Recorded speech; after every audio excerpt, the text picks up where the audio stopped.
I work with so many bootcamp graduates, and they think like I sat there for God knows how many hours in front of the teacher that explained stuff to us, and I would sit down by myself, stare at a blank code editor, have no idea what to do.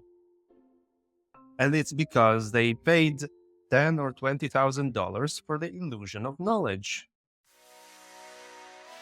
Welcome to the Junior Jobs Podcast, where we give new software engineers actionable job search advice relevant to today's job market. In today's expert interview, I'm talking with Ilya Dorman with Code for Humans. For the past 5 years, he's helped junior developers break free from tutorial hell, level up their skills, and ultimately find meaningful work. So if you feel stuck or overwhelmed in learning to code or in your job search, this is the man to talk to. So to help, today he's offering our listeners a free introductory call and 10% off his services. Just check out the link in the show notes to get started. Well, welcome to the show, Ilya. We've gone back and forth for a few months now, so I'm glad we can finally have you on. Yes, let's do it. I'm happy to be on. So when we were going back and forth discussing what we could talk about today, you were emphatic. We talk about helping people who are stuck in tutorial hell and can't build anything on their own for years. So why is this topic so passionate to you? For me, it goes back to thinking patterns. I'm more interested in the way they think than I'm interested in code. Because to get shit done with code, you need to have a specific type of thinking. And there's something that I call the illusion of knowledge, which is something that is super prevalent in pretty much every area of life around us, is that we're connected to the internet. We have all this knowledge in our fingertips, and we have this idea, like we understand the world. But all these ideas that we have about how stuff work, they're usually not applicable. Like, let's say somebody explains to you how does a car engine work. Doesn't mean you can go now and build your own car engine. Or if somebody explains you how a camera works, it doesn't mean you have the skill necessary to build the camera. So you think you know how it works. Maybe if you tinkered it a little bit, you might do some fixes. But it's not a practical knowledge. And it applies to many areas of life. It applies to psychology, to how we understand ourselves, to how we understand other people. And I kind of see code as the most abstraction, biggest abstraction of that concept. Because if you don't write it in the exact form that it needs to be, it just won't work. It's absolutely binary. Like, either does what you want it to do or it doesn't do what you want it to do. Mm-hmm. And we may think that we know how the code should work, or we may know how a website works, but we don't know actually how to make it work from our scratch ourselves, going with your building an Yeah, engine analogy. exactly. And this is the kind of knowledge that people get from tutorials. They watch tutorials, they even go to boot camps. And then at the end of all boot camps, I work with so many boot camps graduates, and they think like I sat there for God knows how many hours in front of the teacher that explained stuff to us, and I would sit down by myself, stare at a blank code editor, have no idea what to do. And it's because they paid $10,000 or $20,000 for the illusion of knowledge. They never actually practice the core part of taking that knowledge and, how should I call it, downloading it from this cloud of idea into actual practice, into experience, into hands-on experience. Yeah, the analogy that I like to share with people I work with is we don't go and teach babies first all of the theory and like the Latin behind the language that you're learning. Children get really good at speaking just by observing and getting practical experience with the language that they were born into. And it's not until later in their life when they get to school or even like high school where we circle back and we help teach some of the concepts underneath it. But so many boot camps, for example, spend so much energy talking about the theory that underlies it that, yeah, it creates this illusion of learning. They leave the boot camp and they still don't even know how to do anything. Yeah. And the baby analogy is actually perfect, because why does a baby even in the first place wants to talk? Because they want something He wants this food. He wants poo poo pee pee. He wants a mommy bag. He wants to go there. Like there is Yeah. always a real need. But when people say, I want to learn JavaScript, okay, what do you want to do with JavaScript? And I met so many people that can tell me what a reducer function is, but have no idea how to write one or how to do something with it. So then in the context of tutorial hell then, how do we get to tutorial heaven? If there even is such a thing? What's the No, solve there here? isn't tutorial heaven because I really like the gym analogy. And basically, trying to learn from tutorials, it's like going to the gym and having a trainer lift the weights for you. You'll know all the right technique to do it, but you will not be able to do them. So the way I use tutorials with my students is I sometimes give them, but as an overview, not like how to build your new Instagram clone, but an overview of how client server communication works, an overview of what is React, for example, and what problems does it solve, or how does MongoDB work, or something like this. And then I have them try to write it from scratch. So this is why when people come to me, they have this a little bit painful learning curve that goes like this. They feel very stupid because I torture them with a lot of questions and details. And then it goes up really fast. Because when they get the concept, because when they learn to connect what's an idea in their head to what actually is, then they really skyrocket in their ability because they're not trying to imitate, they're not basing themselves on a vague idea. They base themselves on what actually is in reality.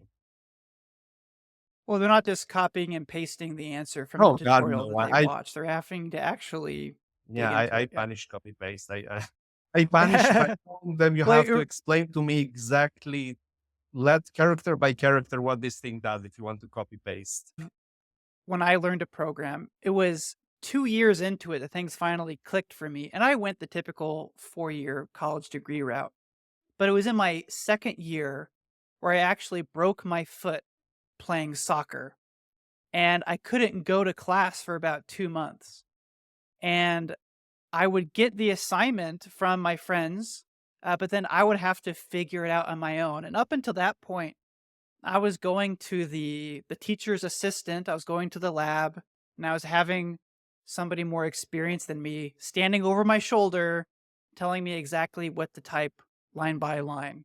But after just like it was even just a few days of having to really wrestle with these new concepts on my own and write my own code, that all of a sudden, right, the floodgates opened and that learning Yeah, curve was exponentially increased for me. So, even though I broke my foot and I still have a slight limp from it, it was probably the best thing for me in regards to my career.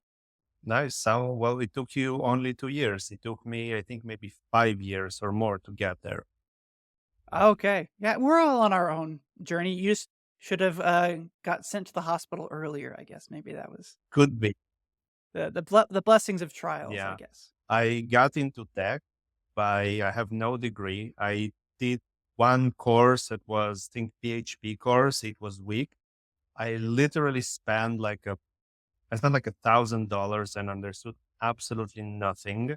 So I started with this kind of entry level jobs like HTML, CSS, and it took me years to kind of understand everything on my own. So from my torturous experience, I hope I can simplify the experience for other people. Well, thank you for paying it forward. So in context to tutorial hell, you talked a little bit about the approach that people should take and the members of your program do in order to get that mastery Mhm. quickly. Uh, any other approaches that developers can take to quickly get up to speed and to get through tutorial hell? The main thing is to first starting typing on your own. Start to write everything you want to write on your own and dig into every little thing that you don't understand. Like this is the hard part. And I'll give you an example, what we discussed before. When you use, for example, a map function, it sounds very easy. I think people get quickly what's the idea of a map function. You take some data and you iterate over it and you manipulate it. But when you actually look at the structure of a map function, can you tell me how many programming concepts there are?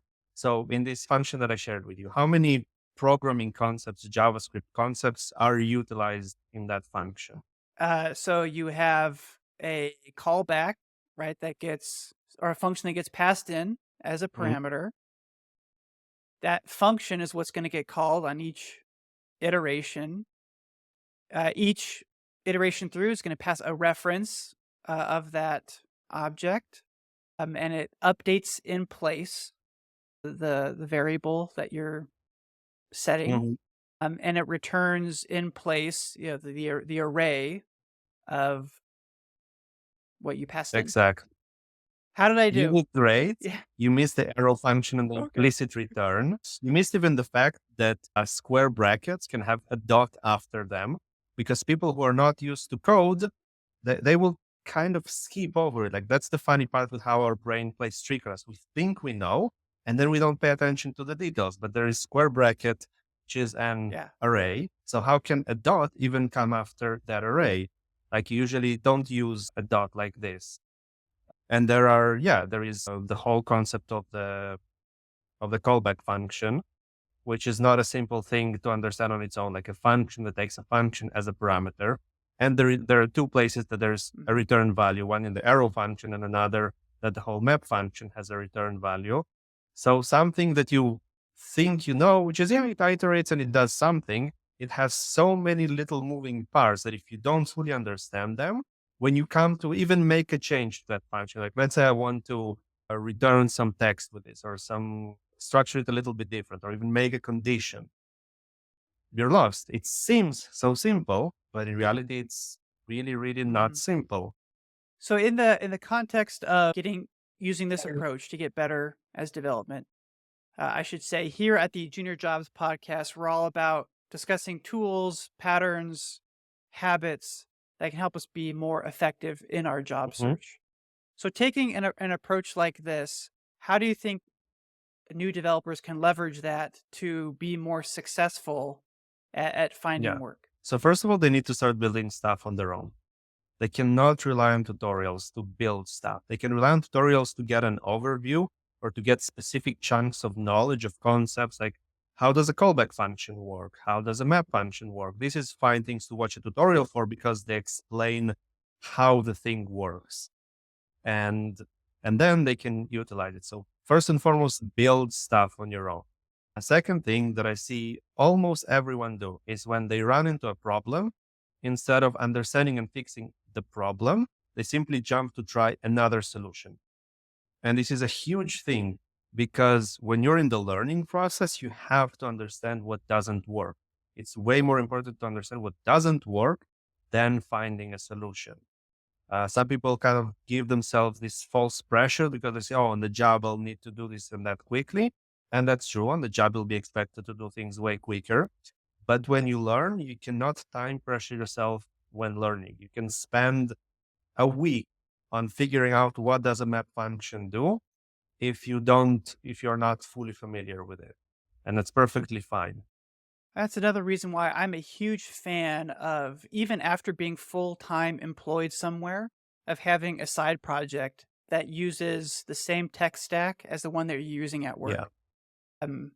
Because it gives you that opportunity to take your time. I remember one of the first projects that I was on in my first big boy job. It was a mobile app, and I remember I ran into an error with Android memory utilization that took me probably 2 weeks to figure out. And then when I ran into that same error at work, and even the seniors on the team, because I was just a junior, I only had a few months of experience at this time. Even the seniors didn't know what the answer was. But instead of wasting that 2 weeks trying to figure it out on the job on the clock, I already had something in my back pocket that I could pull Yeah. forward. So what is your stance on things like Create React app? These different tools that kind of create a bunch of boilerplate for you. Is that an okay foundation to start with, or would you even suggest that you would start from, creating it all on your own so that you really know the build process or how the service. So I have to make a small detour to answer that question. Sure. And that's another concept of how you should approach this, like from the beginning. You should have a product that is basically yours to work on. Like, you should come up with the idea of the product, what it does.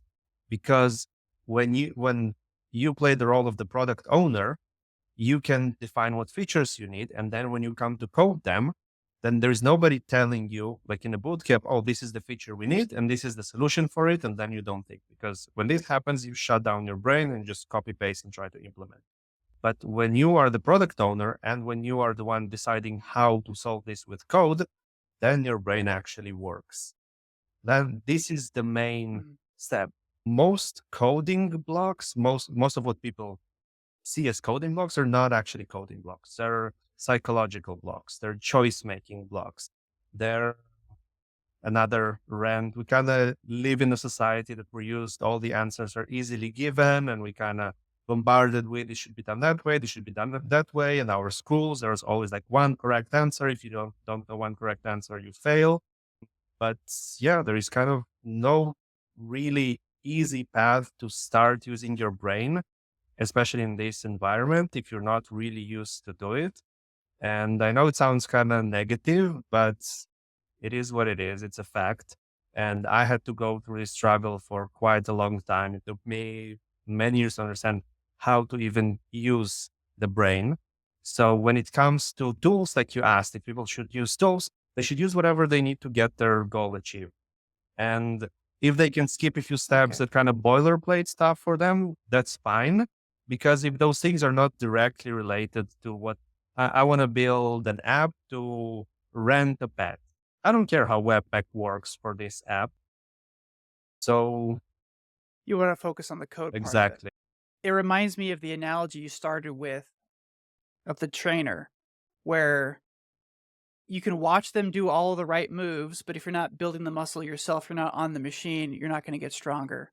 So similarly, your brain is a muscle and you need to Exactly. exercise it. And how do you exercise it? You exercise it through thinking through your Yes. problems. Yes. So as we wrap up, any final thoughts you want to share in general with our audience? Yeah. So we were talking about landing a job. And I just a few days ago, I saw on LinkedIn that the average time to get a job, it has now doubled with all the layoffs. And I think the best way is to have something impressive that makes you stand out. And when you start building something from scratch and you're being the product manager of it, and the result is good enough code wise and product wise, I think this is the best way for you to stand out. I think there is nothing like basically demonstrated skill and demonstrated thought, because you see a lot of portfolios with weather app and I don't know, a quiz app and something like this. But when people see that you actually think, they actually had to go through choices. Every employer would want an employee who wants to solve business problems, who kind of gets a sense of not only hire me because I want a salary, but I can actually help your business with something. I can actually be proactive and make better choices that will take away some of the stress of the business owner. Yeah, because at work, there is no tutorial for the problems that I am Exactly. facing. We have our own code base with our own tech stack that has its own patterns implemented, that is years old, contributed to by multiple developers over multiple generations of styles and types with different versions of Oh, that sounds packages. We, yeah, it makes it all so unique that there is no tutorial that I can go to answer my yeah. questions. So, yes, to be successful as a software developer, you have to get comfortable building things from scratch and figuring it out on your own. Absolutely. And the best skill to help your thinking and problem solving is actually mindfulness and understanding the way your brain works, understanding when you don't notice things, to kind of learn again and again to see the blind spots. For example, I'm playing a little bit of chess. I'm nowhere near on a good level. And I keep constantly realizing there are some areas of the board that I just suddenly get blind to. And then I'm getting screwed by my opponent. And I was like, I didn't see that coming. And Yeah. this expanding your blind spot is a super important skill. Great analogy. Well, good luck on your chess game, Ilya. You'll get there, I'm sure. I just have to say thank you for joining us today. It's all the time that we have. So, thank you to all that are listening, and we will catch you all next Thank time. you, Eric. Thanks for tuning in to the Junior Jobs Podcast. We hope you found today's interview helpful as you navigate your own job search in tech. If you enjoyed the show, please remember to like and subscribe, as that helps us reach more developers in need. And don't forget to check the show notes for details on today's sponsor and other job search services that we provide. Thanks for listening and have a great day.